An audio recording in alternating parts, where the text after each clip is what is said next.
Então, pessoal, voltando aqui para esse conteúdo, a gente estava discutindo essa situação aqui de estrutura achatada e aguda, né? Dentro desse formato de departamentalização. Então, assim, são estruturas diferentes, tá? Dependendo da complexidade da... Oi, estão ouvindo? Trial version. Sim, eu estou ouvindo. Beleza. E aí, então depende da situação. Então, quando você quer uma gestão, e é possível fazer isso na empresa, ou no departamento, no setor, de uma forma um pouco mais rápida, mais fluida, uma comunicação mais centralizada, você usa a estrutura aguda à sua direita. Porque, veja bem, tem poucos níveis. Então, tem um comando, passa para 2 comandos e vai para a massa. Então, tem menos curva, é mais centralizado, as decisões estão mais ligadas a uma única estrutura. Se você reparar, forma aí uma pirâmide praticamente, de cima para baixo, olhando para aguda, tá? É quase que uma pirâmide. Se você olhar para o lado da achatada, é muito mais complexa, tem muito mais cargos e é muito mais descentralizado, porque parte de um escopo maior, a achatada, e ela vem descendo pelos quadradinhos aí, e cada quadradinho vai criando as suas ordens de comando, tá?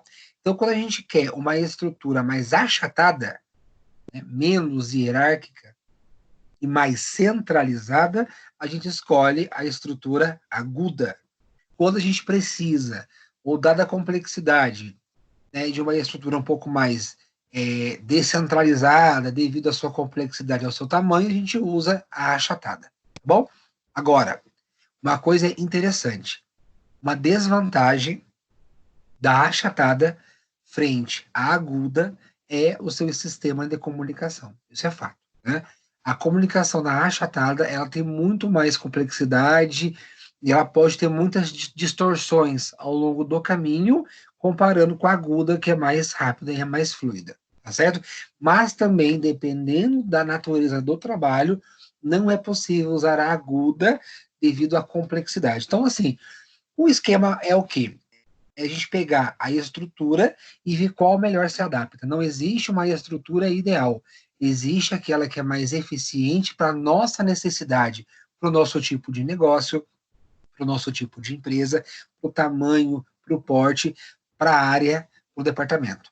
Bom, entendam isso, tá? São formas que existem e a ideia é pegar o formato mais possível de mais eficiente naquele setor. Então, professor, qual é o melhor modelo? Eu vou te responder, é aquele que funciona. Tenta de um jeito, não deu, tenta do outro jeito, não deu.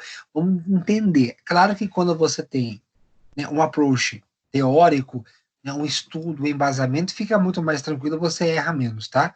Mas que o adaptável é necessário entender e adaptar com a nossa realidade, com o nosso tamanho e aquilo que pode funcionar mais, realmente é o que vai dizer se é possível ou não. Tá bom, gente? Pessoal, nós encerramos, então, o assunto da 1.4, tá? Em relação, então, ao faiolismo, faiol, esse comparativo de faiol com Taylor, esses modelos de departamentalização, de organograma, vocês têm alguma dúvida ou não? Eu posso mudar de assunto, agora a gente pode continuar. Queria saber de vocês.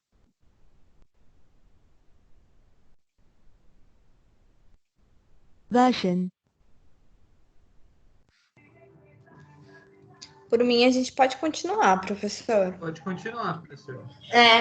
Concordo. Pode continuar por mim também. Trial version. Tá bom. Então, nós vamos continuar, então, tá? E eu vou mudar agora de assunto. Eu vou entrar aqui no outro material. Então, esse material 1.4 e 1. Eu vou compartilhar com vocês, tá? E agora a gente vai para um outro assunto, dando continuidade, então. Deixa eu ver aqui. Vladimir. Oi. Deixa eu fazer uma pergunta. Esse material, a gente tem acesso a ele, dessas aulas que eu perdi? Eu consigo ter acesso a esse material que acabou dessa aula que você terminou agora com a gente? Uhum, eles estão assim, eles estão postados no ambiente virtual de vocês, lá no AVA, na minha Tá? matéria, Teorias da Administração, e também eu mando para as representantes de sala. Tá bem. Por isso que Agradeço. você tentar entrar num grupo de WhatsApp também é importante, tá bom? Tá bem, obrigado. Mas assim, independente de WhatsApp ou não, lá no seu AVA, vai lá em Teorias da Administração, que está postado lá em aula, material de aula.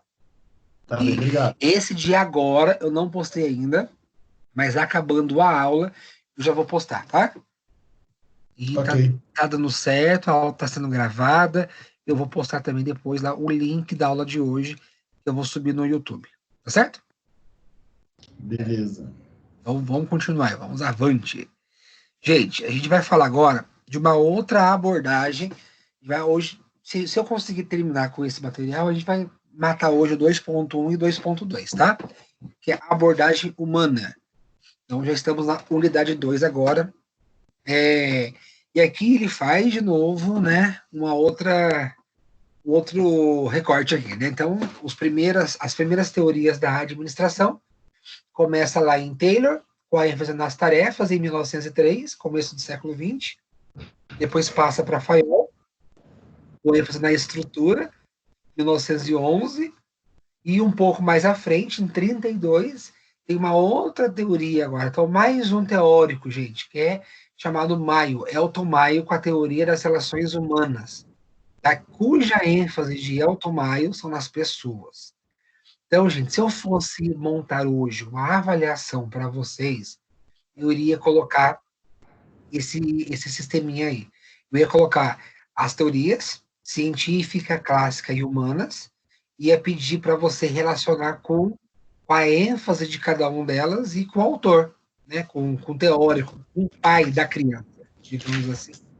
Então, científica, Taylor, tarefas, Fayol, estrutura, a teoria clássica, né, as funções, isso que a gente viu agora, departamentos, organograma, e quando o foco são nas pessoas, teoria clássica, relações humanas, é um olhar mais humano, é um olhar mais focado no comportamento humano nas organizações, encabeçado por Elton Maio, em 1932, tá? Tudo no século XX, mas vejo que é uma crescente, ó.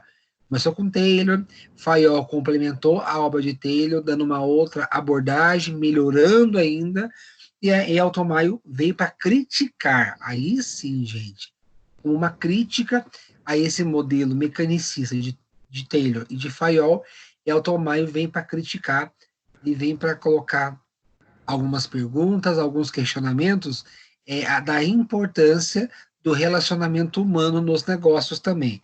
Até então, não foi tratado por Fayol nem por Taylor. Tá? Então, vamos ler aqui. Ó. A divisão do trabalho de Taylor ocasionava em fadiga, desmotivação e revolta dos trabalhadores. Quando nós estudamos Taylor lá na sala de aula, presencial ainda, sem coronavírus, a gente falou bastante sobre fadiga, né? Revolta dos trabalhadores, sem essa preocupação com eles, e fadiga causa cansaço excessivo, você perde qualidade, porque é uma sobrecarga muito grande de trabalho, sem pensar no ser humano.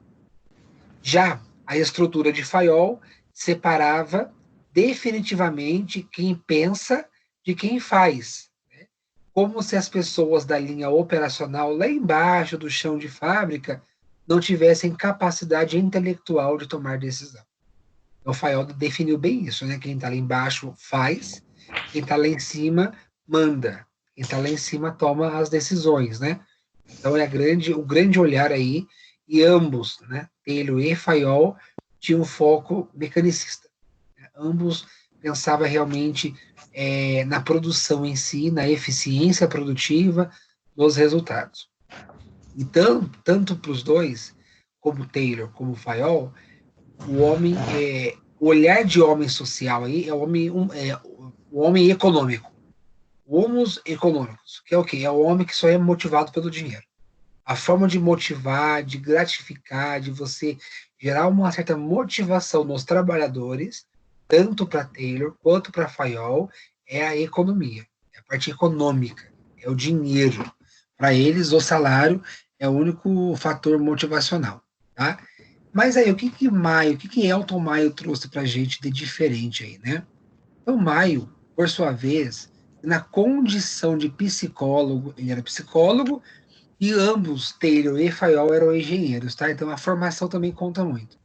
Identificou que era necessário estudar as pessoas, pois são elas que realizam os objetivos organizacionais, que interagem e decidem como, quanto e quando trabalhar. Então, enquanto Taylor adequou o trabalhador ao trabalho, Elton Maio acreditava que o trabalho deveria se adequar ao trabalhador, respeitando as suas características como indivíduo. Percebam que agora, a partir de 32, entra um pouco o olhar humano, as questões trabalhistas do homem. Homem, eu digo no sentido trabalhador, homem e mulher. É no sentido de a importância de você enxergar o seu funcionário. Hoje isso está muito presente, mas nessa época não. Então foi a partir de Elton Maio que foi ganhando espaço essa necessidade, as relações humanas no trabalho, a preocupação, as características de cada indivíduo, de cada pessoa em relação ao trabalho, tá? E também não esqueçam que Elton Maio ele criou essa pesquisa para criticar esse modelo mecanicista de Taylor e de Fayol. E Ford também, né, que só pensava no salário. A única forma de motivar, repito, era o salário. Para Elton Maio, não mais. Então, ele vem trazendo outras questões, outras discussões para isso, para melhorar esse relacionamento aí, né, das pessoas, tá? Então, quando a gente fala de o campo de estudo comportamental nas organizações, segundo Elton Maio, ele dividiu em dois focos. Então, ele fala assim, que primeiro, existem características individuais das pessoas que as tornam únicas. Isso é verdade, né? Cada pessoa tem o seu talento, tem a sua questão, tem a sua competência, tem a sua habilidade, tem a sua inteligência. E também, quando essas pessoas trabalham coletivamente, elas trabalham em grupo, né? E isso, a sociedade se organiza em grupo. A gente vive o tempo todo em grupos sociais, na família, na escola, no trabalho, com os amigos. Então, constantemente, o nosso comportamento ele é modelado pela coletividade. E nós agimos de acordo com onde nós estamos. Se você está dentro de uma igreja, você se comporta de uma certa forma, porque ali é uma coletividade para aquele fim. Nós sabemos como se comportar. Se você está num ambiente de trabalho, você tem um outro tipo de comportamento. Se você está numa faculdade, numa escola, estudando, você tem um outro comportamento. Se você está, por exemplo, em uma danceteria, em uma festa, você tem um outro comportamento, né? Porque a gente está naquela coletividade. Então, nós temos características de dois focos: individual, aquilo que nos torna único. Cada pessoa é única, né? Tem a sua competência, tem a sua personalidade, tem a sua maneira de reagir. Não é o Elton Maio vai defender isso. A importância do ser único, individual, né, de acordo com as suas competências, seus valores, e também o comportamento coletivo, porque nós vivemos no coletivo, nós vivemos socialmente, nós trabalhamos o tempo todo em grupos sociais. Nesse momento, à distância, somos aí cerca de 27 pessoas aí, no momento 28 pessoas conectadas em diversas regiões da cidade, em algum lugar da sua casa, você está ou no seu computador, no seu celular, me escutando, a gente está aí interagindo, né? Eu ouvindo vocês, vocês me ouvindo. Então, nesse momento, nós somos um grupo, respeitando as nossas diferenças e discutindo um assunto aí de estudo, né? Então, a gente está o tempo todo junto, tá? E sabendo que vocês estão aí, é muito melhor para mim.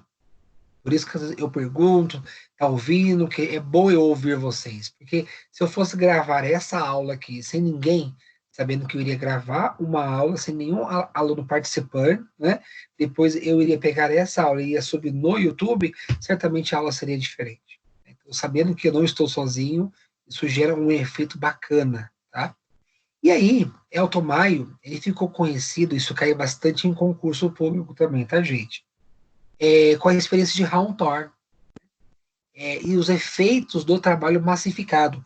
Porque até então, né, pelos mecanicistas, Taylor, Fayol, Ford, o trabalho ele é muito massificado. Então ele veio fazer uma experiência, conhecida como experiência de Hawthorne, e por meio dessa experiência surtiu alguns efeitos. E por meio desses efeitos, Elton Maio tomou as suas conclusões, originando aí então, a partir das conclusões dessa experiência de Hawthorne, a teoria das relações humanas, tá? Então, George Elton Maio, ele era um cientista. Ele era um cientista social australiano, professor e diretor do Centro de Pesquisas Sociais, tá? De Harvard School, considerado precursor de estudos voltados para os trabalhadores, deixou importantes contribuições para as teorias da administração na abordagem humanística, cujos problemas são estudados até os dias atuais. Uma coisa que vocês vão perceber em administração, em gestão de pessoas e recursos humanos, é que o comportamento humano, por meio da psicologia organizacional, até hoje é estudado. Até hoje se estuda comportamentos e teorias e ferramentas motivacionais para fazer o homem trabalhar mais, produzir mais, ser feliz no trabalho, porque hoje, século XXI, entende-se que o trabalhador feliz, um trabalhador motivado, ele produz e entrega mais resultados. Não é só o salário que motiva o homem. Hoje, a partir de Elton Maio, já começou a cutucar lá atrás. Nós sabemos que hoje o salário não é um fator motivacional. A gente até pode achar que é. Alguém pode não concordar comigo. Eu respeito o que você acha, mas muitos teóricos já afirmam hoje que salário não motiva. Salário não motiva. Por quê? Vamos pensar. Você não está satisfeito com o seu trabalho. Não é feliz, você não se sente motivado, valorizado, perdão. Você não sente que você é reconhecido, você não faz aquilo que você gosta.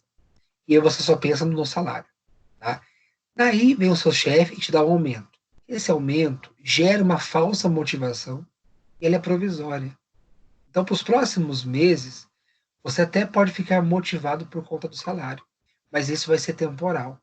Vai ser por um pouco período de tempo, você vai se sentir motivado, mas as intempéries do ambiente, as pressões, o descontentamento, né, a falta de valorização humana, a falta de respeito pelo seu trabalho, isso vai sobressair. Por mais que você ganhe mais, isso vai contar. Então, até gera uma falsa motivação. Mas está mais do que hoje comprovado que o salário não motiva.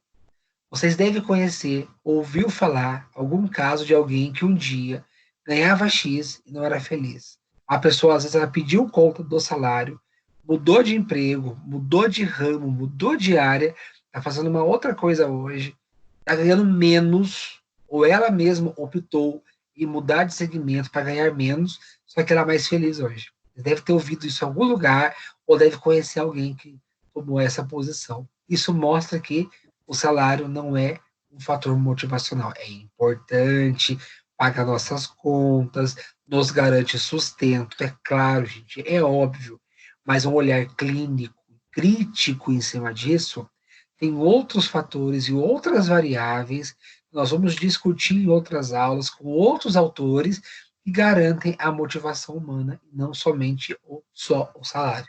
Tudo bem? Certo. Tá bom, tudo bem. Então, Tudo bem. vamos continuar. Então, tudo bem, No caso, vamos a continuar. professora Renata, né, professor? A Renata, Ela já comentou isso com a exatamente. gente. Exatamente. Belo complemento. Acontece muito, né? das pessoas mudarem de ramo, para ser mais feliz, para se sentir mais valorizado, né? Isso é verdade, né? Trabalhar só pelo dinheiro é muito triste, gente. Não tô falando que não acontece. Acontece, mas trabalhar pensando só no salário é muito ruim. Você passa o mês inteiro desmotivado, estressado, depressivo, só pensando no salário, né? Agora, se você consegue unir, aí eu acho que é o sucesso, né? Se você une o útil ao agradável, quer dizer, você fazer uma atividade, você trabalhar em um lugar que é prazeroso, você tem prazer, você se sente valorizado e ainda recebe, acho que é ter sucesso, né, nessa situação de hoje. Em 27, o Conselho Nacional de Pesquisas iniciou o experimento coordenado por Elton Maio na empresa americana Western Electric Company, no bairro de Hawthorne, na cidade de Chicago. Então, eu estou ficando rouco. A experiência de Hawthorne, ela, ela ganhou esse nome de Hawthorne porque é o nome do bairro onde ficava a fábrica na cidade de Chicago. Então, tinha um bairro chamado Hawthorne, em Chicago, onde ficava essa empresa, e Elton Maio batizou o nome da experiência de Hawthorne devido ao bairro da cidade, tá? Então, basicamente é isso. Esse nome por causa do bairro. O objetivo inicial de testar era o quê? Era de testar a correlação da iluminação com o desempenho produtivo dos operários, que se estendeu a investigar também a fadiga, tão trabalhada por Taylor, né? A fadiga humana, a fadiga, os acidentes de trabalho, a rotatividade de pessoal, que nós chamamos em gestão de pessoas de turnover. O que é turnover, gente? É a entrada e saída de pessoas na empresa, né? Tem empresas, né, Aline, chamado Atento, que tem uma alta rotatividade de pessoas. Então, é uma Sim, e põe empresa que tem rotatividade de um pessoas alto, nisso.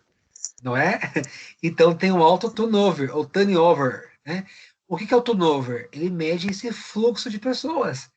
Pessoas entrando e pessoas saindo o tempo todo da empresa. Saindo porque ela demite ou saindo porque pessoas pedem conta, tá? Então, quando vocês ouvirem esse termo turnover, essa aqui é a rotatividade de pessoas. Empresas como Atento, não estou falando mal, não, mas é um perfil. Atento, McDonald's, Habib's e outras empresas, você não para a gente lá. Call center, né, como todo. Não para a gente lá. Tem uma explicação para isso, Aline? Olha, eu acho que isso daí varia muito da pessoa, porque eu já trabalhei trabalho atualmente na Atento, mas também já trabalhei no McDonald's. O McDonald's em si, eu acho que é porque, às vezes, tipo, pelo menos aonde eu trabalhei, era muito abusivo, entre várias formas. Aí eu acho que por isso que as pessoas não param, porque o salário em si não é um salário ruim, só que aí como tem outras coisas que aconteciam em termos de serviço, ambiente de trabalho, essas coisas do tipo, acho que motiva as pessoas a saírem muito. Lá é muito como o primeiro emprego apenas. Tipo assim, a pessoa só vai porque às vezes não tem opção, que nem foi o meu caso. Agora, na Atento específico, eu acho que varia o objetivo da pessoa. Quando eu entrei a princípio só para poder também não ficar muito tempo, né? Entrar e depois conseguir outra coisa. Agora, quando a Entendi. pessoa começa, um exemplo, que nem aí eu comecei a estudar, comecei a subir de cargo e assim por diante, aí a pessoa começa a ver outros ares em termos de se especializar lá dentro, entendeu? Ou tem Entendi. uns que só querem bagunça, que acha que aquilo ali é só por zoação, por curtição, não quer levar nada a sério, e aí acha que por ser call center, né, que vai ser levado dessa forma, entendeu? Entendi.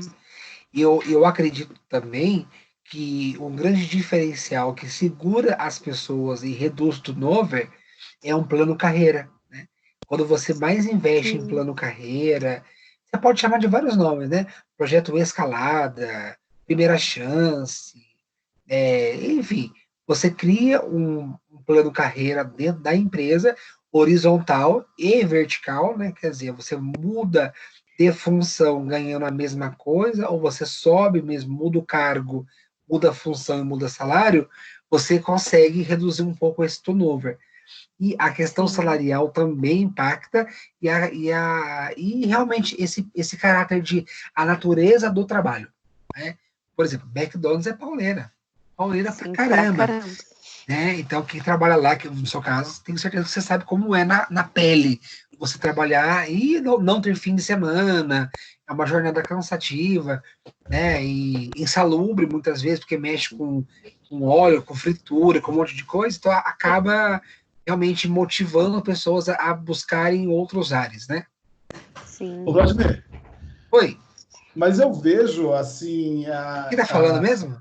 É o Adson, Ah, é o tá. aluno novo aqui. Oi, Anderson. Mas Aluno eu vejo novo. assim, isso, eu vejo o trabalho tanto do McDonald's como também de call center da seguinte forma, eu vejo que tem uma relação assim pequena, mas eu vejo com a teoria de Taylor, porque o que acontece? Eles têm um sistema de trabalho. É um sistema de trabalho. Ou você segue aquele sistema de trabalho de uma maneira que, às vezes, nem que você não gosta muito de fazer, ou tem outras opiniões para poder fazer, e elas não são ouvidas de uma certa forma, o que faz trocar sempre de funcionário. Porque eu, como usuário do próprio sistema, por exemplo, você recebe uma ligação hoje de uma dessas empresas, né, para poder te dar alguma informação, ou enfim. Sim. E você percebe que você está falando com a pessoa, você está passando uma informação para ela e ela continua te dando a mesma informação, mesmo você fazendo uma outra pergunta para ela. E é Bom, robotizado, né? exatamente, o negócio é meio robotizado. E isso eu comecei a perceber um certo tempo que eu trabalho até numa certa área que eu preciso falar sempre com o pessoal de call center. E às vezes a gente fica nervoso com o pessoal de call center, às vezes você perde a linha de alguma forma e você não percebe que do outro lado tem até um ser humano. Mas por fazer um trabalho tão robotizado, você acaba perdendo, às vezes, a linha de falar com a pessoa e você fala, meu, aí a pessoa fica, na verdade, estressada, porque você ficou estressado de alguma forma com ela, mas ela não pode falar muito com você. Ela vai engolindo aquilo. E eu acho que é aí que começa a dar aquela coisa de fadiga na pessoa, desmotivação total. Tanto lá como no próprio McDonald's mesmo, a pessoa reclama, meu lanche não estava de tal forma que eu comprei, não estava frio o meu hambúrguer, entendeu? E do jeito que fala com a pessoa não pode dar a resposta do jeito que ela gostaria, porque ela tem que seguir uma métrica ali da empresa. E eu acho que muito por a pessoa ficar desgastada essa rotatividade dentro da empresa, porque a pessoa acaba não aguentando esse tipo de pressão. Ô, Alisson, eu concordo com você no caso nesse aspecto das pessoas serem muito robotizadas, porque realmente isso é muito padrão, até em tanto que nem call center, por exemplo, eles têm muitas coisas para seguir, tipo, muitos indicadores para bater e assim por diante, mas eu acho que isso também varia muito da pessoa, porque call center, no caso, hoje, atualmente, no cenário que a gente vive, ele é muito um exemplo, não tenho opção de serviço, vou para o call center. Outros lugares não me contrataram, vou para o call center. E aí, por isso que torna as pessoas desse jeito, entendeu? É a mesma coisa. Eu concordo que na empresa falha como N motivos. Nós temos uma lista de falhas da Atento. Isso daí é fato de todo empregador. Só que um exemplo lá, por exemplo, tem pessoas que atendem, eu escuto ligações no qual as pessoas atendem. Então, eu escuto 60, 90 ligações, dependendo do dia. E isso varia muito, acho que, da pessoa. Como a pessoa tá de saco cheio porque ela não quer estar ali, só que ela tá ali por falta de opção, ou porque, às vezes, ela se acomodou, ou porque não, o serviço que ela queria não chama. No caso, acho que isso que torna ela robotizada, entendeu? Porque aí ela não faz o serviço dela com vontade, com querer, entendeu? Ela faz porque ela tá ali, ela é obrigada, tem indicador para bater e quer manter o serviço. É igual teve uma aula e teve um texto, se eu não me engano, que o professor passou, que fala sobre isso, no caso de tentar motivar financeiramente as pessoas, porém, tipo, mesmo assim, às vezes as pessoas ainda não se sentem motivadas e assim por diante, entendeu? O call center hoje em si se tornou muito disso. A pessoa tá ali só por estar, entendeu? É a mesma coisa. Hoje em dia, por mais que a gente tenha vários indicadores, mas a empresa em si, eu acho que ela visa muito o operador, tipo assim, quantidade em vez de qualidade, entendeu? Pegar um operador que é mais próximo do cliente, que te atende com uma empatia, uma simpatia e assim por diante, entendeu? Aí acho que isso que falha, porque aí no caso disso entra a parte culpa da empresa, mas também entra pelo profissional, porque ele tá ali só por estar, entendeu? Igual a gente trabalhar só sem vontade de trabalhar com aquilo, entendeu? Realmente é estressante, tem N motivos, porque eu também já fui operadora, só que ainda não justifica, que nem às vezes que nem se você se irrita, porque lá de 20 funcionários, 18 trabalham assim, entendeu? Na força do ódio, vamos se dizer, entendeu? Que só tá ali para receber, não por querer tá ali.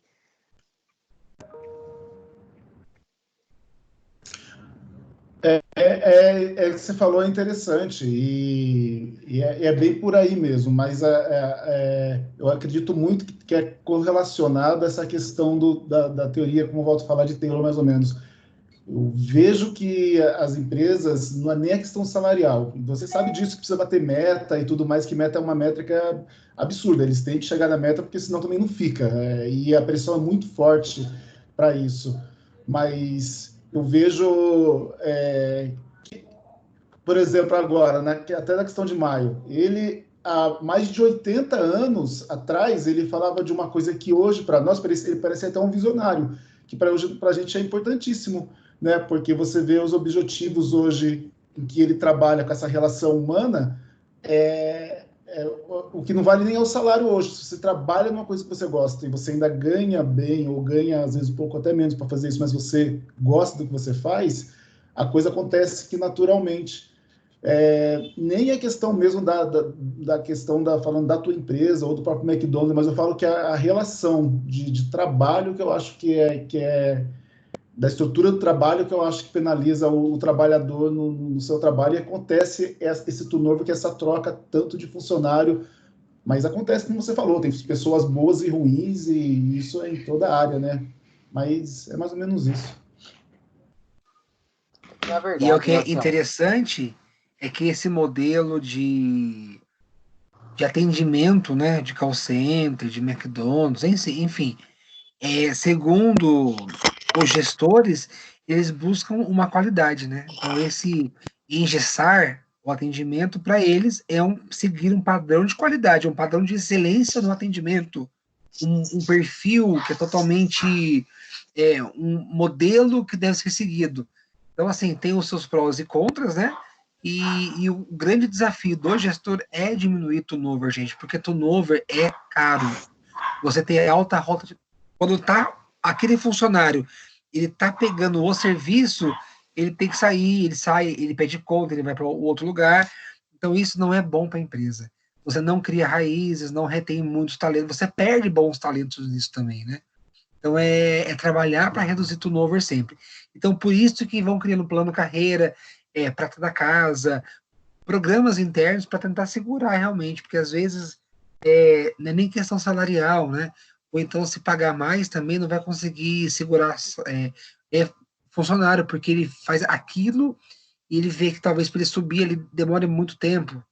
Ou é aquilo mesmo, né? A natureza do trabalho que ele faz não é bacana, ou ele não se sente valorizado, porque quando você padroniza, independente de onde seja, você não consegue colocar os seus talentos, porque se você pensar bem, né, no nível operacional, ninguém paga pelo seu talento. Se você trabalha em uma atividade muito mecânica, mais que você fale, que você converse, que você atenda pessoas, mas de forma mecânica, se tudo é padronizado, tudo é estipulado com tempo, com padrão, tudo, pensarmos nisso, você acaba não desenvolvendo pessoas. Você compra o tempo dela e você compra a mão de obra dela. Em um call center, a pessoa é totalmente engessada para falar aquilo. E não é culpa dela, ela foi treinada dessa forma, né? Então, são N motivos, isso faz parte também da cultura de um call center, da cultura de um fast food, por exemplo. Então, é nesse cenário que as pessoas se sentem talvez não valorizadas, sentem que é apenas um número, que ela não consegue colocar realmente ou se desenvolver. Ela busca outras possibilidades, mas quem fica, quem matura, quem aguenta, tem chances. Tenho certeza que para a Aline estar onde ela está hoje, deve ter passado por alguns perrengues lá, né? Mas você foi segurando, você aprendeu a gostar disso, creio eu. Então você foi percebendo que tem como é que fala? Uma condição de você crescer na empresa, tem essa possibilidade, e aí você buscou. Porque também, Adson, tem outra situação. Se pensarmos hoje no tipo de jovenzinho que nós temos hoje, o jovenzinho hoje, ele é muito imediatista. Então, tudo ele foi criado assim pelos pais, ele é criado assim. É tudo para ontem, né? Ele não sabe esperar o Natal para ganhar uma bicicleta. Ele quer hoje, o pai vai dar hoje. Né? Ele quer um novo celular, ele quer. Então, ele inferniza o pai vai lá e compra. Então, a forma como os filhos são criados hoje também formam esse profissional novinho que vai trabalhar. Aí, quando ele vai nesses lugares, ele vê que ele não é tão valorizado hoje, ele não tem muita voz de comando, ele tem que fazer e pronto. Talvez o primeiro não que esse jovenzinho vai ouvir é do chefe, do gestor. Ele se frustra com aquilo, porque ele não é acostumado a ouvir não. Então, ele vai embora, porque ele não tem conta para pagar, ele não cria filho, talvez ele não tenha essa dependência do sustento nesse trabalho. É porque mora com o pai ainda, porque é novo, enfim. E aí ele sai mesmo, ele busca outras coisas, ou fica descontente, porque realmente ele foi frustrado. E aí, infelizmente, foi a primeira frustração dele, o não que ele ouviu do chefe, e não do pai.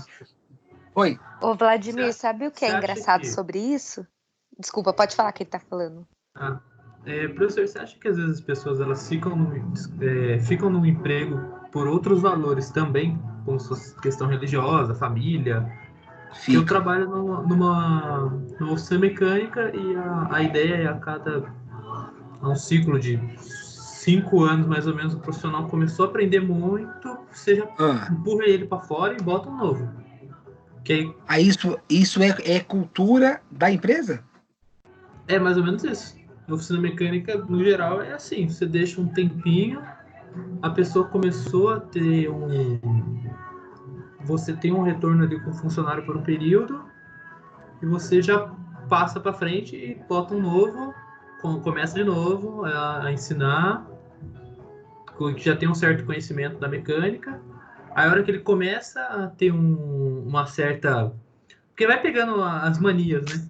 Aí você já passa para frente. Mas talvez também seja uma questão do cara não ficar muito bom e abrir a sua própria oficina, né? Também. Acontece muito isso, né? O cara fica muito bom, ele vê que dá para ele ganhar dinheiro, ele fica um tempo ali necessário até ganhar uma certa uma bagagem de conhecimento, ele sai, ele abre o dele.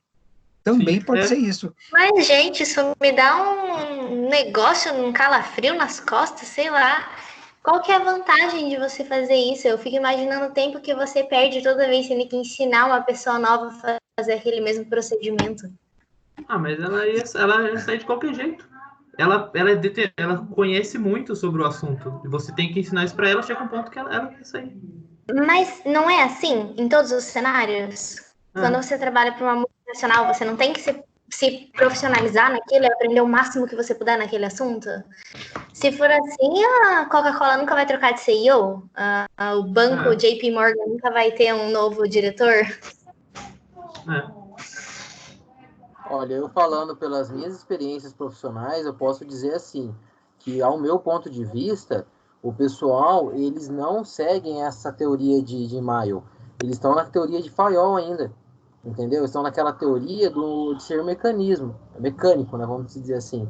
Eles não têm aquela visão humana, entendeu? E é como o nosso próprio colega que comentou. Esse Mayo, ele foi um visionário, ao meu ponto de vista, entendeu? Porque um dos motivos, acho que na minha opinião, maior motivacional é a questão do funcionário se sentir valorizado, entendeu? Se sentir respeitado como ser humano, como pessoa.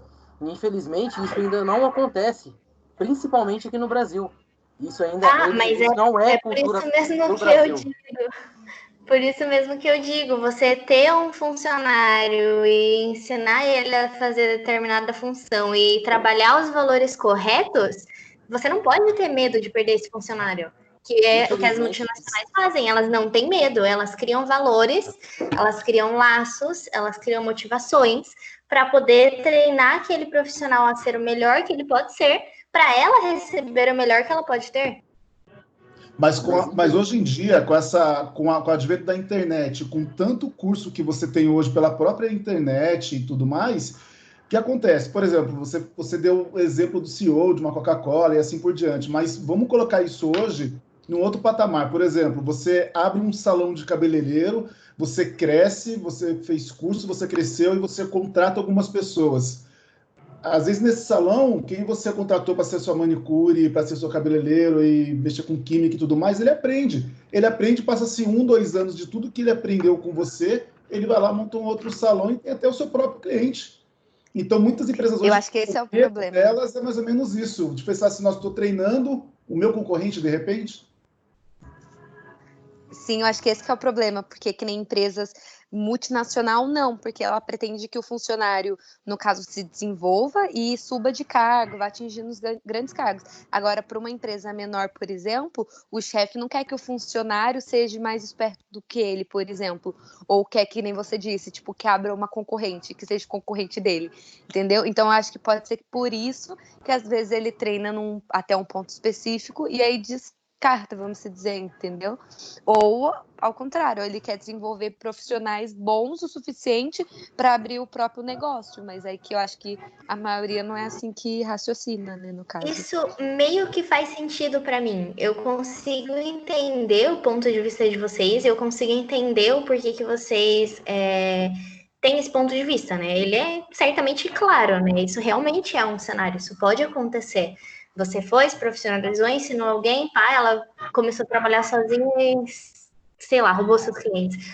Mas eu acho que ainda assim, não sei, eu ainda acho que eu não conseguiria trabalhar dessa forma. Eu não seria esse tipo de cabeleireiro.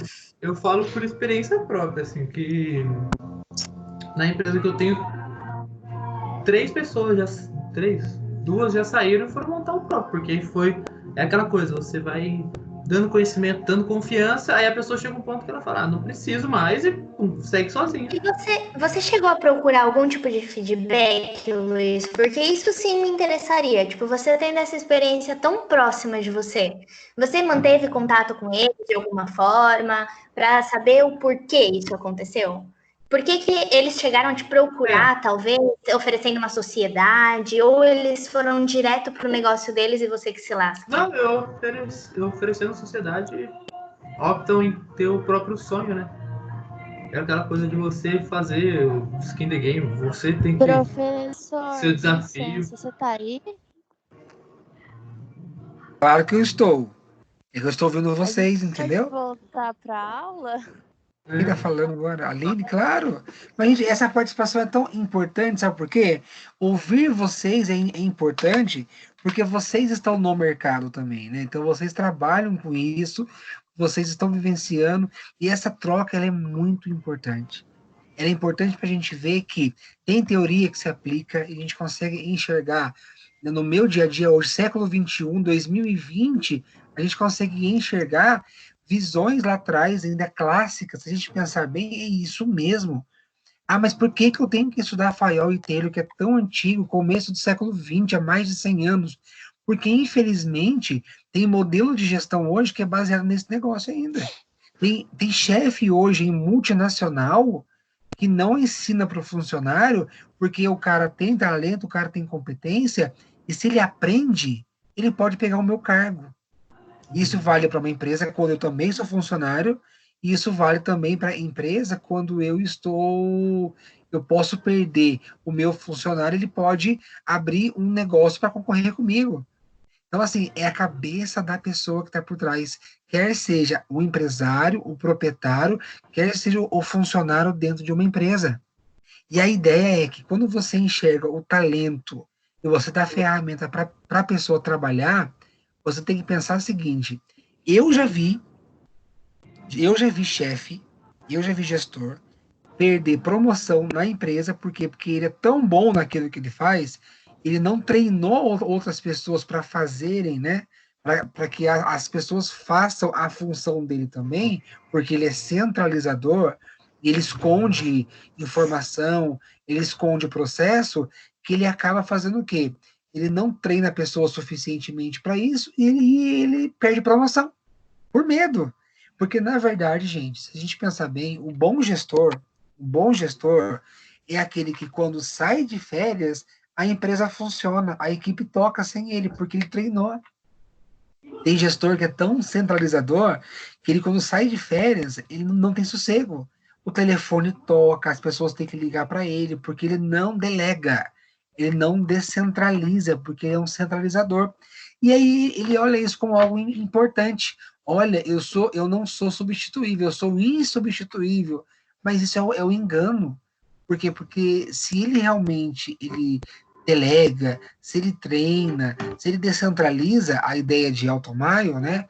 Tratar bem e valorizar e ensinar e dar autonomia para as pessoas, ele consegue também crescer dentro da empresa, porque ele também mostra que ele é tão bom que ele, quando ele não está ali, as coisas funcionam sem ele, entendeu?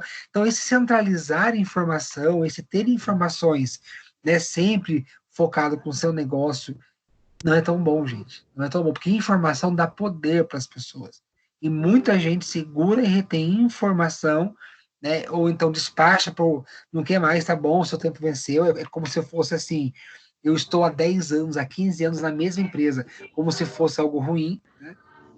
Depende da visão, de uma visão, pode ser, nossa, 15 anos na mesma função, é uma pessoa acomodada, né? Ou uma outra visão, né? É uma pessoa que sabe o que quer, que é um profissional daquela área e trabalha 10, 15 anos naquela função, então ela é um excelente profissional, né? Ela é mais estável do que instável.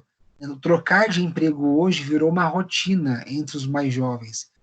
É normal hoje que os jovens passem por várias empresas, porque realmente há uma demissão, né? Há crises, há uma instabilidade no mercado, isso é fato, assim como também há essa insatisfação por parte do funcionário que pede conta mesmo.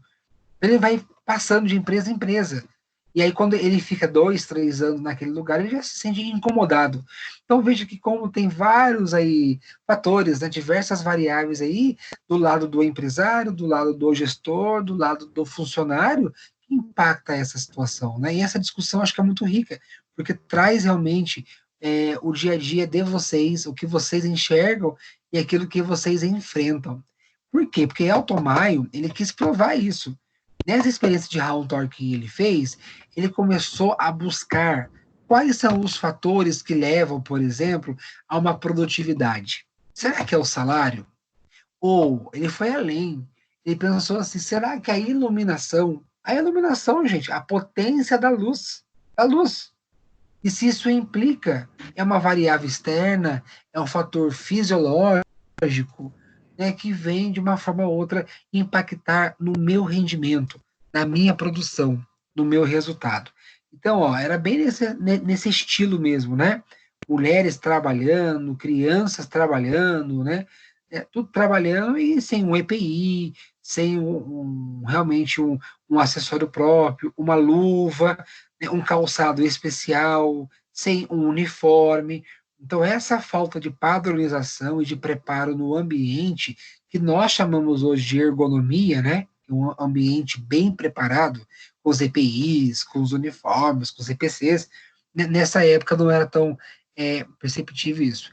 Então, durante o experimento, essa experiência de Hawthorne que Altomaio fez, os pesquisadores da equipe dele identificaram que os fatores psicológicos eles atrapalhavam os resultados, fenômeno que tentaram eliminar. Então, primeiro, vamos tentar descobrir quais são esses fatores psicológicos que influenciam no comportamento, no comportamental, que atrapalha, né, os resultados. Que resultado é esse, gente? É o meu trabalho. É aquilo que eu produzo. É o resultado da minha mão de obra. Basicamente isso, né? Então, essa tal da experiência de Hawthorne, ela é dividida em 4 fases, tá? A primeira fase, ele pegou 2 grupos. Vamos entender bem agora. Foca aqui, porque senão vocês vão ficar perdidos. Não é difícil, mas foca aqui. A primeira fase dessa experiência, ele pegou 2 grupos. Um grupo ele chamou de grupo de observação. E esse grupo ia ser observado. E o outro grupo ia ser um grupo de controle. Então vamos ler aqui, ó. Escolha de 2 grupos de trabalho a serem observados, buscando uma correlação com a variação da iluminação no local de trabalho. É isso mesmo, gente. Iluminação, a luz. Um grupo trabalhava com variação da iluminação e o outro grupo com a iluminação constante, tá? Então entendam isso. Um grupo, a mesma intensidade de luz, e num outro ambiente, né, um outro grupo, trabalhando na mesma coisa, na mesma tarefa, mas um outro grupo mudando a intensidade da luz. Hora mais fraca, hora mais forte, né? Trocando a potência da luz, tá? E a outra constante. E aí, ao final dessa primeira fase, os pesquisadores, eles não identificaram uma correlação, mas sim que o desempenho dos grupos sofria uma influência de outras variáveis, de variáveis psicológicas. Eu vou explicar por quê. Tá? Um grupo, lembra disso, que um grupo mantinha a mesma iluminação. Então, a produção era igual, tá? Mantinha o ritmo da produção. Constante. O outro grupo oscilava. Então, eles trocavam as lâmpadas, e aí tinha dia que a luz estava mais forte, tinha outro dia que estava mais forte. Né? Então, tinha-se uma variação na potência da luz. Teve um dia que eles trocaram as lâmpadas, mas por lâmpadas da mesma potência que a anterior, tá? Então, vamos lá, estava uma potência X, aí foram lá, trocaram por outras lâmpadas, mas era da mesma potência. Da mesma. Então, ou seja, o efeito fisiológico, físico, digamos assim, da iluminação manteve o mesmo, concordo? Só mudou a lâmpada, mas é a mesma potência, então é a mesma intensidade de luz. E aí que vem esse fator psicológico, gente.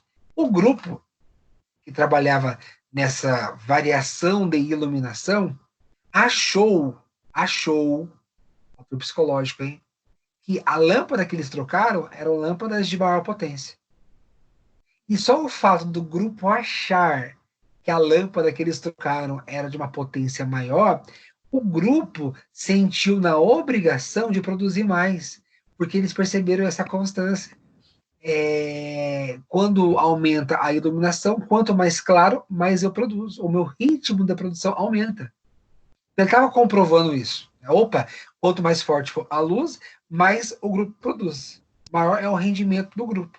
Até que um dia eles trocaram, não sabe se foi erroneamente, acidentalmente ou propositalmente, trocaram por lâmpadas iguais, da mesma potência, e aí o grupo, no achismo, no fator psicológico, achando que as lâmpadas eram mais potentes, e aí eles se sentiram na obrigação de produzir mais.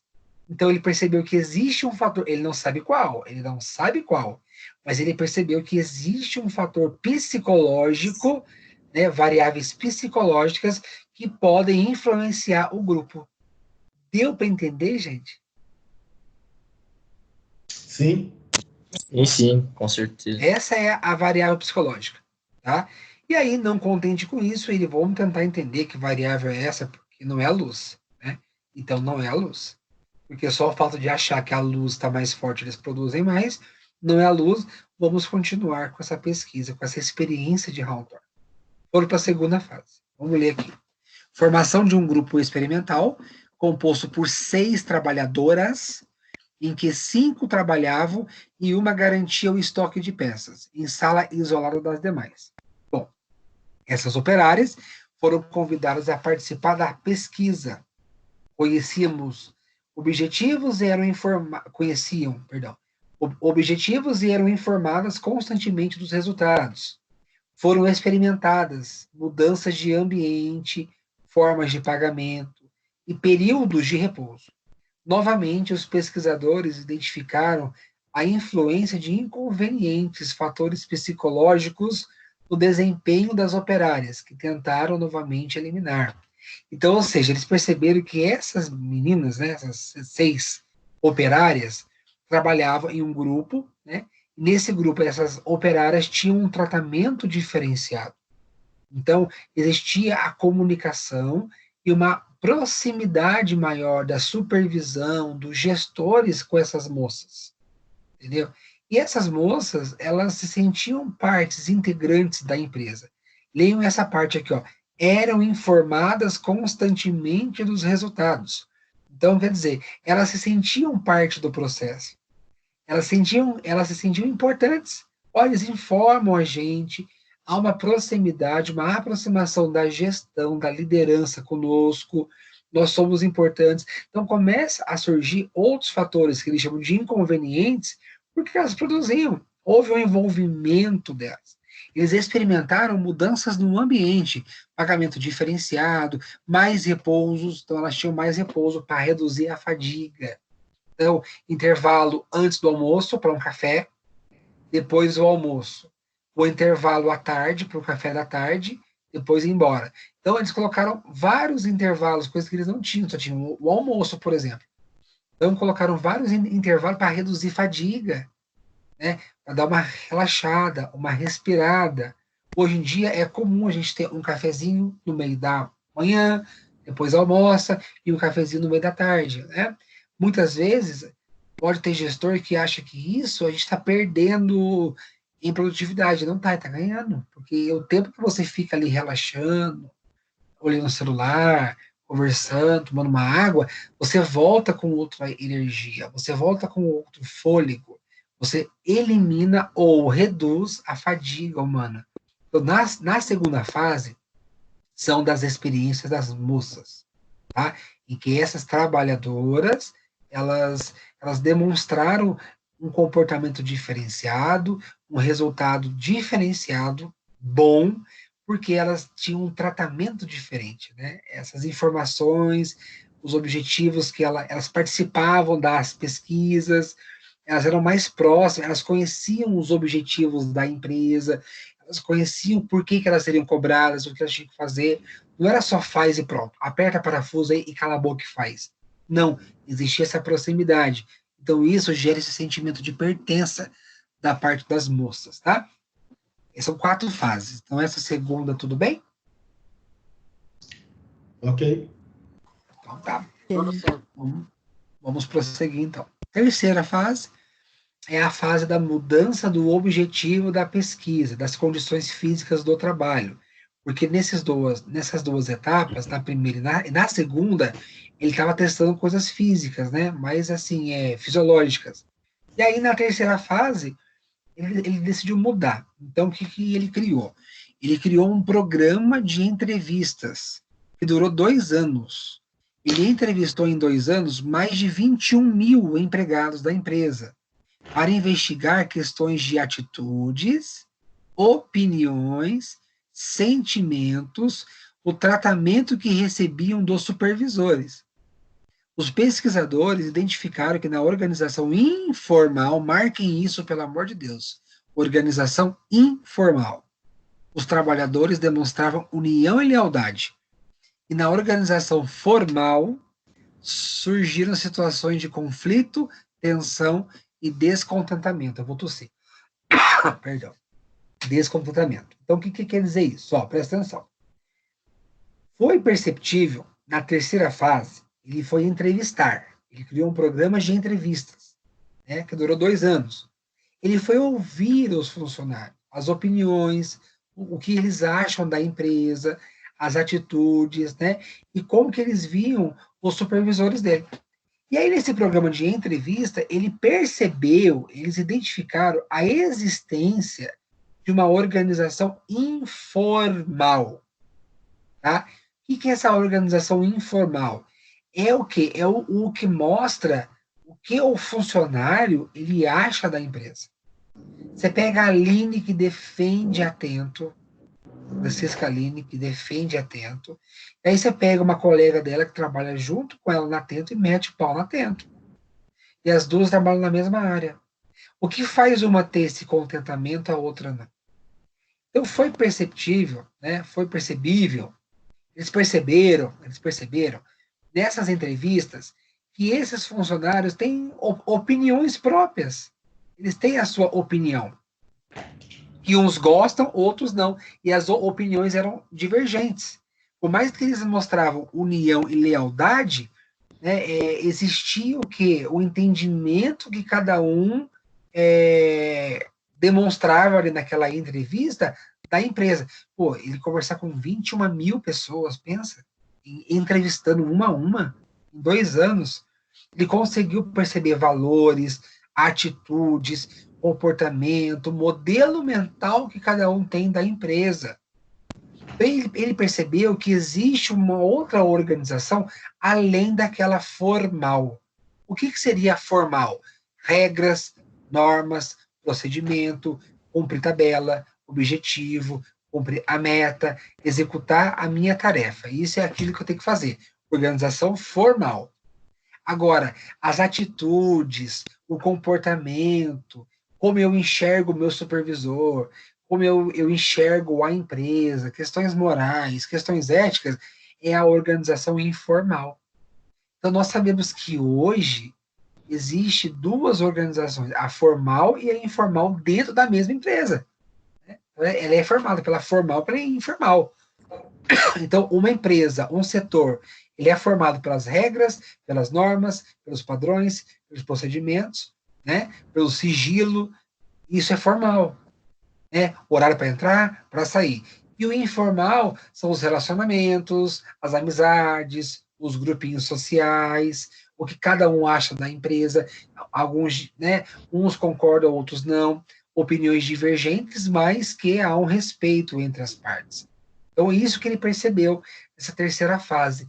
Então, basicamente, na terceira fase, ele concluiu, ele percebeu que existe uma organização informal. Ele percebeu isso pelo programa de entrevistas, tá? E a quarta e última fase, ele manteve essa divisão de grupos, né? Um novo grupo experimental foi formado para trabalhar em uma sala isolada, em condições idênticas à linha de produção da fábrica. Um observador acompanhava o grupo e dava continuidade às entrevistas do lado de fora dessa sala. O objetivo dessa etapa era observar a organização informal, aquela que ele percebeu na terceira fase. Os pesquisadores identificaram que o grupo se auto-organizava para controlar a produção e, se algum membro não seguisse, sofria punições simbólicas do grupo. Também que desenvolveram uniformidade de sentimentos e solidariedade grupal. Olha que bacana. A quarta fase é assim, ó. Sabe essas regrinhas que a gente cria nos nossos grupinhos? Então, aqui toda sexta-feira a gente vai fazer um café. Né? Quem entra paga o café. Né? Essas regrinhas que são criadas nas empresas, né? Toda sexta-feira a gente vai ter happy hour. E às vezes tem gente que não quer fazer, que não quer participar, mas ela se sente obrigada a participar para ser aceita no grupo. Tem muita gente que cede a pressões ou normas e regras que o próprio grupo cria ali, entre eles, tá? Para quê? Para que o grupo seja, para que você seja aceito. Então, o cara entra, né? Ele quer ser aceito pelo grupo, que é um desafio. Aí o grupo coloca lá que toda sexta-feira tem café e o novato paga. Ele não quer pagar, ele não pode pagar, ele não concorda, mas muitas vezes ele acaba cedendo, levando lá um bolo, levando alguma coisa para agradar os colegas, porque é uma norma interna, para ele ser aceito no grupo informal, naquele grupo que ele trabalha. A gente acaba, às vezes, né? Ou então, sei lá, questões políticas, né? Você tem uma visão política e está num grupo que tem uma outra visão. Você até finge que você concorda com eles, para ser aceito. Para você não criar conflitos com esse grupo. E essa parte que existe uma solidariedade grupal, é quando o grupo se une, ele consegue derrubar gestor, ele consegue derrubar processo, ele consegue, digamos, boicotar as coisas. Né? O grupo, quando ele é organizado, quando ele realmente tem um líder, né, muitas vezes informal, um líder que influencia, um formador de opinião, digamos assim, ele consegue muitas vezes derrubar gestor, boicotar situações, boicotar reuniões, tumultuar. Então, assim, entendeu que na organização informal tem a rádio peão, tem a fofoca, tem o diz que me diz, a comunicação entre eles lá, né, que eles vão criar, ainda mais hoje, né? Grupinho, hoje tem o grupo do WhatsApp que o chefe faz parte, aí tem um outro grupo que cria quase igual aquele sem o chefe. Então, no grupo que o chefe está, todo mundo é politicamente correto. No grupo que o chefe não está, todo mundo mete o pau no chefe, e nas metas, né? O problema é quando você está em grupo errado, né? Você manda a mensagem errada e acha que está em outro grupo. Pode acontecer isso. Então, isso foi perceptível, né? Isso foi percebível, perdão, por Elton Maio nessas fases daí. Mas uma das fases mais importantes, gente, é a terceira, porque por meio desse programa de entrevista, ele percebeu, então, a existência de uma organização informal. Estou acabando já. Então, as entrevistas da experiência de Hawthorne evidenciou a existência da organização informal, formada pelos trabalhadores, que tem os seguintes aspectos. Então, o que é a organização informal que ele percebeu, né? Por isso que ele criou essa teoria, relações humanas no trabalho, por meio dessa experiência. Porque ele percebeu, nessas 4 fases, que existe o estabelecimento de padrão de produção, que os trabalhadores julgavam ser normal e que todos deveriam seguir. Então, entre eles, né, existia a prática pelo grupo de uma punição social para os trabalhadores que excediam o padrão normal de produção, que eram considerados sabotadores. Quem já trabalhou com peãozada aqui, com operário, chão de fábrica, já viu como é complicado. Às vezes, você, por se destacar muito no grupo, você vira chacota, você vira motivo de boicote do próprio grupo. Ah, você é o tal do pelegão, você puxa saco do chefe, você não sei o quê, né?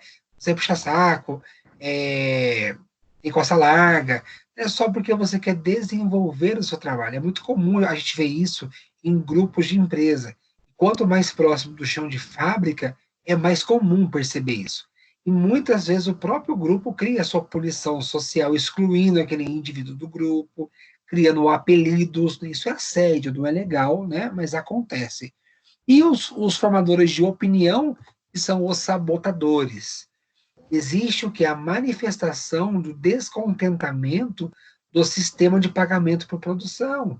A reclamação de todos eles que ele percebeu na terceira fase, e todos eles achavam que ganhavam pouco. A gente não ganha o ideal, aquilo que nós merecemos ganhar pela nossa produção. Isso foi unânime e nem foi combinado entre eles. A garantia da manutenção das regras do grupo e conduta esperada conduzia um membro do grupo como líder informal.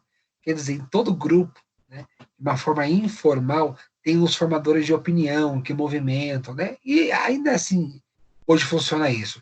Vocês vão fazer um trabalho de escola, né? Sempre tem alguém que se destaca, né? É aquela pessoa que se estressa, que cobra, divide função. Pessoal, vamos lá, então, eu vou fazer isso, você faz aquilo. Aquela pessoa que é mais proativa, ela acaba sendo, né, de uma forma até assim, natural, ela se destaca como líder daquele grupo, ela acaba respondendo pelo grupo e ela influencia todo o comportamento do grupo também, né? Manifestações a favor e contrárias. Aí ele viu essa divisão. Algumas pessoas a favor, outras contrárias às atitudes dos superiores em relação aos operários. Então, quer dizer, nem todos achavam a mesma coisa do chefe, né? Alguns aprovavam a conduta do superior e outros, analisando a mesma conduta, reprovavam a conduta do seu superior imediato, perceptível aí pelo programa de entrevista. Estou com essa palavra perceptível, tá chato. Deixa eu ver se tem mais aqui.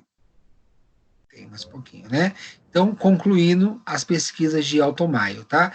O nível de produção é resultante da integração social, cujas normas sociais e expectativas grupais determinam o nível de competência e eficiência do grupo. Quer dizer, em nenhum momento ele falou de salário, em nenhum momento ele falou que é pagamento só pagar e eles produzem mais. Não, a interação social, respeitar as normas grupais e atender às expectativas do grupo determina a eficiência, a produção, o resultado que o grupo vai entregar. O comportamento individual de cada empregado é apoiado no grupo, de forma que os trabalhadores não agem ou reagem de forma isolada. Não é assim, gente, em assembleia, em movimentos sindicais, né? É só um puxar, né? É um puxar que não concorda, vê um monte que não concorda e outros que concordam, e assim por diante. É bem assim mesmo. As recompensas e as sanções sociais acontecem dentro do próprio sistema do grupo, de forma que o grupo desvia as normas grupais. Quer Quer dizer, tem as normas da empresa, né, que todos têm que respeitar, da organização formal, regra, norma, procedimento, mas também existem as regras que o próprio grupo coloca. Entre eles, lá, de uma maneira informal, o próprio grupo impõe as suas regras, e quem não respeita, né, recebe punição. Os grupos informais são parte integrante da organização, e nem sempre, essa parte é importante, nem sempre estão alinhados com a estrutura da organização formal, né? Dentro de uma organização, de uma estrutura formal, eu tenho que agir dessa forma, mas nem sempre no grupo, na estrutura informal, eu também vou agir. Ou até o relacionamento com os grupos. Eu trabalho na área de marketing. Então, pela estrutura formal, a minha equipe é a equipe do marketing. Tudo bem. Mas na hora que eu saio e vou no happy hour, eu vou no Casablanca, né, eu vou com o grupo, né, da produção, com o grupo da logística, porque eu me interajo melhor com eles. E acontece muito isso, né, de você se dar bem com pessoas, talvez, e você interagir socialmente com pessoas da outra área, da outra sala, do outro grupo, do outro setor, do outro departamento. Isso é a parte informal, tá? Os grupos são integrantes de uma organização, mas nem sempre é alinhado, né, com essa estrutura que é imposta. A importância do conteúdo do cargo é uma outra descoberta, que fez com que mudar a forma de trabalho, pois foi identificado que os operários trocavam de posição para variar e evitar a monotonia. Quer dizer, aquela coisa monótona que gera fadiga. Então, sem que fosse uma regra, sem que fosse uma imposição pela empresa e pela liderança, o próprio grupo criava o seu jeitão de trabalhar. E assim hoje também, né, gente? Se pensarmos bem, a gente cria também a nossa maneira, nosso jeitão de trabalhar. Eu tenho que trabalhar dessa forma, essa é minha mesa, esse é meu setor, essas são as minhas ferramentas, mas cada um vai desenvolver aí, né, com o tempo, né, com a rotina, com o cotidiano, vai criar a sua estrutura de uma forma que não fique tão... Eu vou criar o meu jeitão, né? Dessa forma eu faço, e dessa forma tá certa, fugindo de uma monotonia, né, criando algumas manias, algumas rotinas diferenciadas, algumas coisinhas, né, que deixam o meu ambiente, que deixam o meu dia a dia, que deixa a minha rotina mais agradável. Bom? Deixa eu ver se falta muito. Não falta não. Faltam só 2 slides. Vamos lá. Aí, vamos lá. A ênfase nos aspectos emocionais foi identificada durante o experimento, né, que o emocional, os meus valores, isso também conta muito, tá? E aí, então, é bem assim, uma conclusão geralzona das teorias das relações humanas. Ele fala assim, ó, o trabalho é uma atividade tipicamente grupal, e realmente é verdade, por mais que a sua função seja de forma isolada, faz parte de um grupo, envolve um setor, envolve um departamento, então nunca eu estou sozinho. O operário não reage como um indivíduo isolado, mas como membro de um grupo social. Muitas vezes eu acabo reagindo por função do grupo. É impressionante, né? O cara é quietinho, ele começa a andar com pessoas que reclamam demais, ele começa a reclamar. Ele começa a andar com pessoas que falam demais, ele começa a falar. Então, perceba que o grupo influencia o nosso comportamento. A tarefa básica da administração é formar uma elite capaz de compreender e de comunicar. A ideia é essa mesmo, né? Que nos grupos tem a sua própria comunicação. E as formas de comunicação são muito diversas, né? Não é só verbal também, né? Então, de uma forma ou outra, os grupos interagem entre eles e pensam, e se comunicam, se articulam. Passou-se de uma sociedade estável, focada em Taylor Fayol, né, em produção, Taylor Fayol, produção, paga, salário motiva o homem, só isso, para uma sociedade agora voltada em grupos sociais muito mais adaptável a uma nova realidade. E hoje é muito mais perceptível isso. O ser humano é motivado pela necessidade de estar junto, de ser reconhecido, de receber uma adequada comunicação. E a falta de comunicação nos deixa perturbados, né, gente? A falta de uma comunicação, nem que venha assim, ó, pessoal, não temos resposta ainda, mas estamos verificando, estamos enxergando vocês, aguardem, né? Então, essa falta, esse carinho, esse olhar, faz parte do ser humano que ele precisa dessa atenção. E a civilização industrializada traz como consequência a desintegração dos grupos primários da sociedade. Aquele grupo lá voltado exclusivamente para a tarefa, aqueles grupos que era só mão de obra, está deixando de existir, né? A gente está pegando aí, pelo menos aí 22 anos, 25 anos depois de Taylor, né?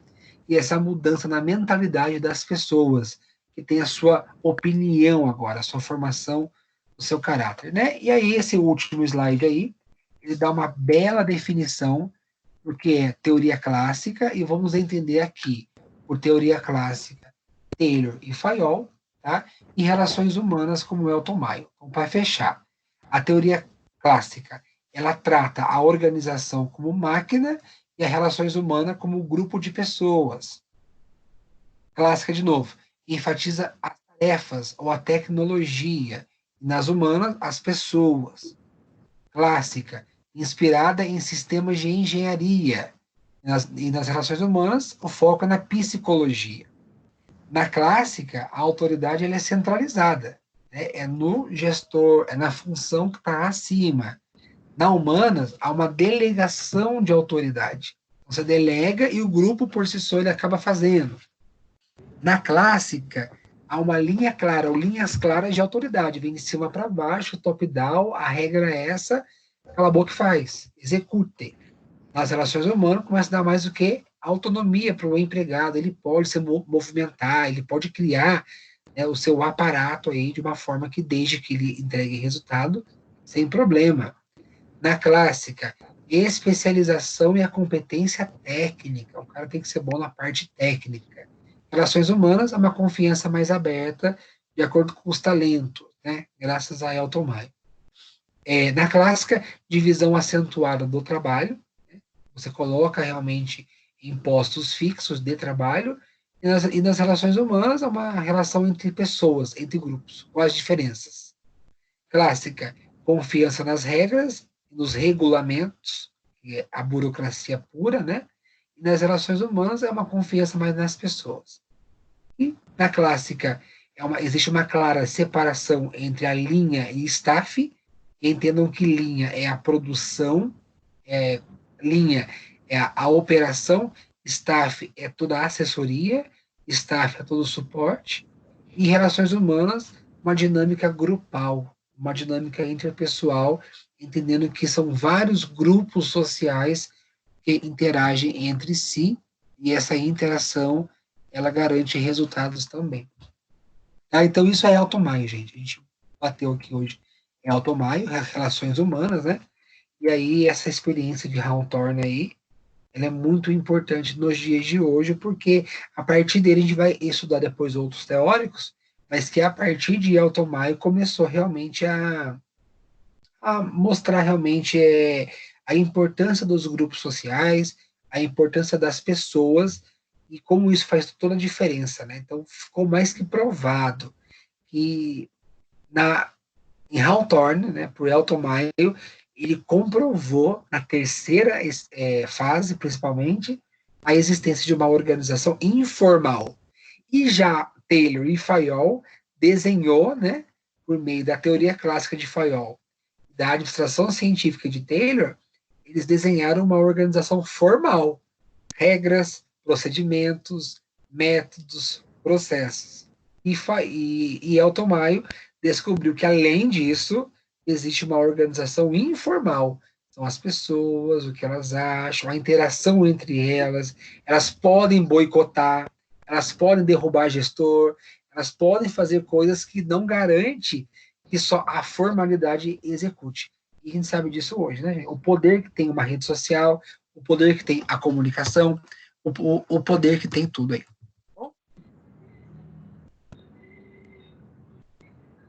E aí, eu quero saber se alguém tem alguma dúvida. Tá tudo certo? Tá tudo bem com vocês? Estão vivos ainda aí ou estão dormindo? Tá tranquilo. Tudo certo, professor. Tá tranquilo? Ninguém quis ir embora mais cedo hoje. Nossa, eu tô dando a Marília Mendonça de longe aqui. Ninguém pediu para sair embora mais cedo. Ninguém reclamou da... Como que fala? Da van hoje? Ninguém falou nada, gente? Trial version. Que é isso, Por gentileza, quem que faz parte do grupo que eu posso pegar o WhatsApp para poder participar do primeiro... Você pode anotar meu número, Adson. Acho que fica mais fácil. O DDD é 13, então 013 99644 9961. Tá, deixa eu repetir aqui, tá? É 13 99644 9961? Isso aí, Bianca. Me manda uma mensagem que eu te coloco lá no grupo. Obrigado, Bianca. Ô, Bianca.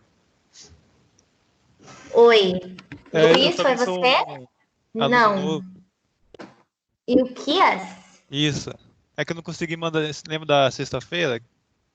Lembro. Você. E você anotou meu número agora? Peguei aqui. Beleza, me manda uma mensagem que eu coloco lá no grupo. Se tiver mais alguém novo do primeiro semestre de ADM aí, aproveita o embalo, gente. A hora é agora.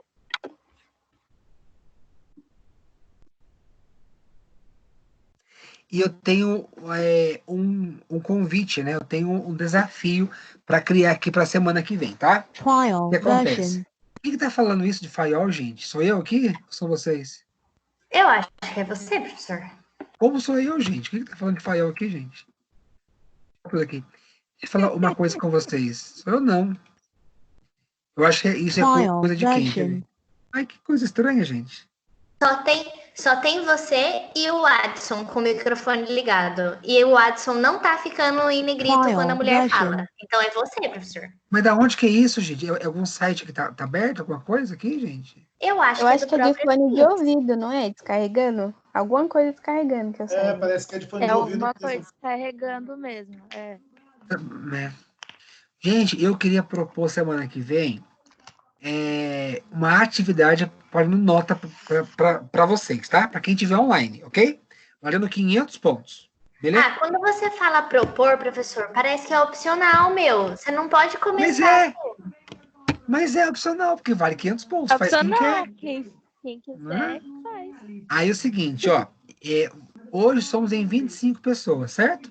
Aqui online, né? E aí, vamos pegar essas 25 aí. Eu queria propor um mini seminário. Mas com vocês falando e mostrando a carinha de vocês. Abrindo a câmera de vocês. Só eu que fico mostrando minha cara? Então, como é que vai ser? Vocês vão se organizar em grupo, vai ter que articular muito entre vocês, tá? Vocês podem continuar aqui, eu saio da sala se for o caso, tudo bem. Vocês podem continuar aqui, se for o caso, organizando. Eu queria que vocês montassem 3 grupos. Um grupo falando do resumão de Taylor, um outro grupo, um resumão de Fayol, e um outro grupo, um resumão de Altomayo, tá? E aí, vocês iriam, vamos começar agora por Taylor, valendo nota. Eu vou estar aqui com vocês vão ter 15 a 20 minutos, o grupo vai abrir a câmera, só vai abrir a câmera o grupo, e aí vocês vão dar um resumão, cada um vai falar um pouco, e vai fazer esse apanhado geral de Taylor. O grupo 2 com o Fayol, e o grupo 3 de Altomayo. O que vocês acham? Ótimo. É uma forma de legal, estudo. mas não pode ser só no microfone, não? Não, eu quero ver a carinha de vocês também. Só porque só eu tenho que mostrar a cara. Ô, professor, Só vai ligar a câmera. Tirar os pijamas e colocar a roupa de sair? Então. Só a parte de cima. Só uma camisetinha. Então, o mapa ficar em casa, como assim, professor? Vai ter que pentear o cabelo? Tem gente que não tem microfone para falar. Como que vai funcionar? Como não tem, gente, microfone para falar? Eu tenho uma colega que não consegue falar com os professores. Mas ela mostra a carinha, ela fala em libras, assim, ó. Aí você fala por ela. Mas sério mesmo, eu achei que todo mundo tinha microfone, não sabia. Não. Tá tem gente que não tem nem. Tem gente que não tem nem o microfone. Não, mas todos que estão aqui, esses 25 conseguem fazer. Então, para funcionar o fone, acho que tem que baixar o aplicativo, porque no dia que o meu não estava funcionando, na época eu estava online.